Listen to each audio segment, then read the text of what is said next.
Alright mga amigo, Saul Canelo Alvarez officially ducked David Benavidez. Ito po ay matapos mas piliing labanan ang former junior middleweight champion na si Jaime Munguia kesa sa isinisigaw ng buong mundo na labanan niya. Walang iba kundi si David Benavidez.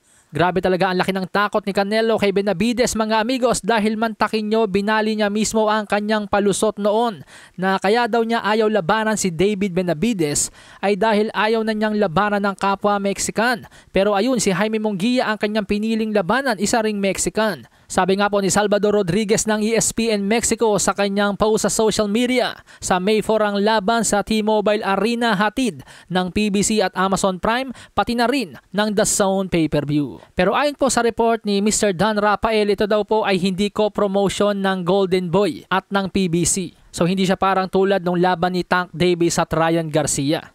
So kung totoo itong balitang ito mga amigos, ibig sabihin po tinatabla pa rin ni Canelo Alvarez si Oscar De La Hoya, ang kanyang dating promoter. Ibig sabihin hindi pa sila ayos, kaya't ayaw niyang ma-involve ang pangalan ni De La Hoya sa kanyang laban.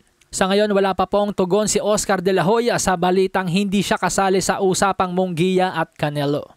Samantala sa iba pang balita mga amigos, ang boksingerong nagpabagsak noon kay Edgar Berlanga na si Marcelo Coceres bulagta sa loob lamang ng first round at hindi umubra sa undefeated IBO World Super Middleweight Champion na si Osleis Iglesias. Matatanda ang taong 2021 ng kamuntik-muntikang talunin nitong si Marcelo Coceres itong si Edgar Berlanga. Mapalad na lang si Berlanga dahil nasa by double siya noong round 9. At nakapagpundar sa mga early rounds kaya't nanalo via 10-round unanimous decision. Pero mabalik tayo kay Osleis Iglesias. Panoorin po natin mga amigos kung paano tinapos sa loob lamang ng first round ni Iglesias si Coceres.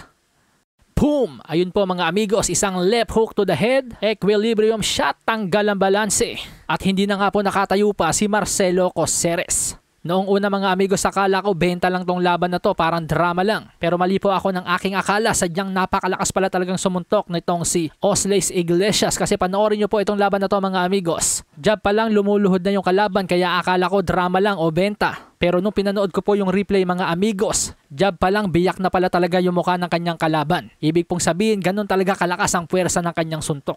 At alalahanin po natin mga amigos, hindi po pipitsuging kalaban nitong si Marcelo Coceres. Sa katunayan, tumagal nga ito sa undefeated na alaga ni Eddie Hearn na si Diego Pacheco. At pati na rin kay Edgar Berlanga, nakaabot siya sa decision. Anyway, ang panalo po nitong si Osleis Iglesias kontra kay Marcelo Coceres ay ang kanyang ikalawang matagumpay na pagdedepensa ng kanyang IBO World Super Middleweight title. At nag-improve na nga po ngayon ng kartada sa 10 wins, no losses, no draws with 9 knockouts. Palasahin ang baraha, patunayan mo sa'kin ha. Sino man ang mabunot na kalaban, di ka tatakbo ha. Sa bayan ko sa bayan, papalag ako para sa